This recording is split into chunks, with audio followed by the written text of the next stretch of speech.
Hey everyone, welcome back to 996 The Howl. Utah Mammoth win 2-1 against the Dallas Stars. An incredible measuring stick victory for Utah. 6-game point streak, 4-0-1 on this 7-game homestand. They might actually win 5. I said they had to win 5. If they didn't win 5, there would be no playoffs. And they got 2 games left, Seattle and Philadelphia. Andre Tourney 3-11-2 against the Dallas Stars with the Coyotes and with Utah. So these are games I'm always shaking in my boots. This is the elite of the elite, the top 1%. And man, did the Utah Mammoth have a huge and big and great game. Early on, Vejmelka has to make a pad save on a streaking Duchesne 1 minute in. For Utah, the first line was buzzing from the moment they got onto the ice. You could always tell which line for Utah is going to dictate and generate most of the offense. And last night, it was the first line of Keller, Schmaltz, and Krause. Obviously, against the Leafs, it was the McBain, Gunther, and Carcone line. But the first line was buzzing. Nothing too dangerous, but they were playing with possession in the offensive zone. You love to see that. It was pretty low event in the first 7 minutes. No team is able to establish any sustained offensive pressure. There is a Utah Mammoth power play sort of in the middle of the first period, and they looked great on it. Great movement. They're moving around. Gunther with 2 shots on goal from his office off to the side. And then Keller attacks the net. Again, off to the side near sort of the goal line. Just takes the puck to the net. Creates some havoc in front of the goaltender. Nearly goes in. Love to see that from Clayton Keller. Fearless going to the net. And then right before the period ends, Keller takes friendly fire from his own teammate, a point shot from a D-man, hits Keller in the foot. He hobbles off to the bench. Thankfully, the period was ending, and he comes back for the second period, so that's great news. It was a pretty evenly matched first period from my eye test, but in terms of analytics, Utah dominated. That's 67% of 5-on-5 possession. You love to see that. Utah is one of the best teams 5-on-5. So my notes for the second period was stay 5-on-5, stay disciplined, and try to establish more offensive zone pressure. They did outshoot Dallas 10-5 in that first period. So we go into the second period, and just like the first period, Vejmelka is called upon to make a dangerous save under a minute in. It's a cross-crease pad save 20 seconds in. And then a minute into the period, Utah takes a penalty, a too many men penalty. You do not want to see that at all, but it was a great kill. Vejmelka has to make a point-blank slot save. Great job by Vejmelka. He was solid tonight as well. He's been consistently Utah's best player night in and night out when he's playing. Dallas had momentum after that power play. I was kind of getting worried, like this is what happens. You get undisciplined, too many men, the most undisciplined penalty ever. And now the other team is starting to take momentum. But kudos to the Utah Mammoth. They wrestle it back. It's Dylan Gunther with 2 chances around the net, but he just can't buy one. And then Peterka has a great chance as well. He's streaking in on the side of the ice with so much speed, but he gets denied as well. These 2 shifts built back the momentum for the Utah Mammoth. And then like Peterka's chance, there's a Dallas chance with Robertson. He's streaking down the ice, and Vejmelka called upon to make that save. This felt like a playoff game. The atmosphere was great. The tenseness was palpable. It was low scoring, fast, great pace, great compete by both teams, and a lot of back and forth. Like, this is the playoffs I fall in love with when it's low scoring, like loving that. I hate when it's like a 5-4 game back and forth. That is not, conference final or Stanley Cup final hockey. This is final hockey, conference final or Stanley Cup. Low scoring, great goaltending, both teams just going at it and wrestling momentum back and forth from each other. The first line still, whenever they got on the ice, they looked like they're going to do some damage, but they couldn't buy one. There was a nice Keller chance, a nice Marino chance, but they both missed the net. And then there's a Gunther slot shot, misses the net. A Dursey point shot, clean. He has an open lane for a shot. He misses the net. It was like 4 misses in a row for the Utah Mammoth. Rare to see that, where they create the pressure, they sustain the pressure, they have great looks and great positions on the ice in front of the net, and they just miss the net in all 4 of them. We do go 4-on-4 near the end of the second period. Thankfully, nothing happens, because for Utah, if it's not 5-on-5, they struggle. So even 4-on-4, the other team usually just out dominates Utah on 4-on-4. Thankfully, they go back to 5-on-5, and 7 seconds left in the second. Nick Schmaltz scores the first goal of the game. Utah enters the zone with possession down the sideboards, and Nick Schmaltz just rushes to the net.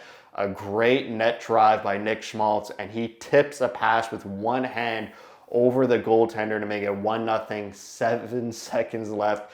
The pass was made by Marino, and Keller gets the secondary assist.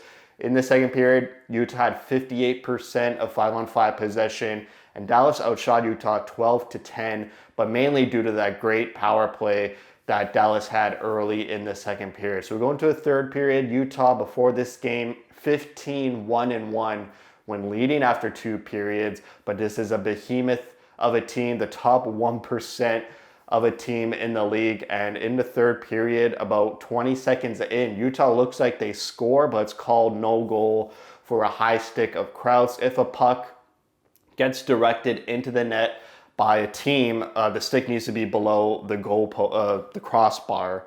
So it was way over the crossbar, even over Krause's shoulders, and he's like, what, 6'4", 6'5". So obviously no goal. Utah didn't celebrate. Good on them, because when you see the team not celebrate, you don't get your hopes up. Because if you saw them celebrate hard and celebrate like they won the Stanley Cup, your high would go so high. But thankfully they don't celebrate. They know it's no goal immediately. So we just continue on, and a minute 30 in, Utah, again, penalty trouble. They go on the PK, and 20 seconds into the PK, Dallas scores their first goal of the game.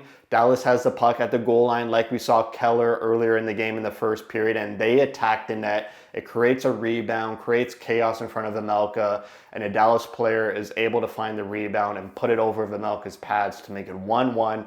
I wrote down here, don't get deflated. You know, it's 1-1. This could go, like in the past, if this happened, I feel like Utah would have crumbled, would have turtled, and the other team would have just put the pressure onto Utah and escaped this game with a victory. But they did not get deflated. They just kept going to work, and they had some of their best hockey played after the game was tied 1-1, because they score pretty much almost immediately after to make it 2-1. It's a Marino point shot. It hits the goaltender's shoulder, goes up in the air, goes over the goaltender, and falls on the goal line, hits the post and into the net. You see that in the EA NHL games where it goes so high and falls into the net. So Utah does get a lucky bounce, but great job by Marino to get the puck on the net. Great job by Krause creating that net front presence, creating havoc in front of the goaltender. Because of that havoc and chaos, like, the goaltender doesn't really know exactly where the puck is after it hits him. So that's great job by Krause, and Marino with 2 points on the night. He's been having a great stretch of games here, along with his D partner, Nate Schmidt. I feel like they're involved in almost every goal that is scored. After making it 2-1, Utah goes on the power play. Obviously, they do not score on it. It's pretty much just killing clock. You would love to see a power play goal here just to give them some breathing room, make it easier on the team. Their power play does not make games easy, and makes games, in fact, even harder than they're supposed to be. After the power play expires, there's a Gunther post. Great job by Gunther there. He streaks in from a great stretch pass from the D zone, and he unfortunately hits the post. There's a Boot to Paterka chance, wide open net. Great job by Boot. Boot is in the slot. Everyone's thinking he's going to shoot, even the goaltender, and he defers to Paterka, who has an open net. All he has to do is just tap it in, but he can't. Great defending by Dallas. I think they get a stick on his stick, and he can't connect into the open net. And then there's a Vejmelka, straight from the 80s, a windmill glove save, flashing the leather to the crowd, and the crowd loves it, chanting Veggie on their feet. The Delta Center loud and proud. And then 3.5 minutes left in the game, Dallas pulls their goalie, and Dallas leads the league in extra attacking goals this season with 8. So this is Utah's 48th game. Let's just assume Dallas has played, the same amount of games, 48. That is 8 goals in 48 games for Dallas with the extra attacker.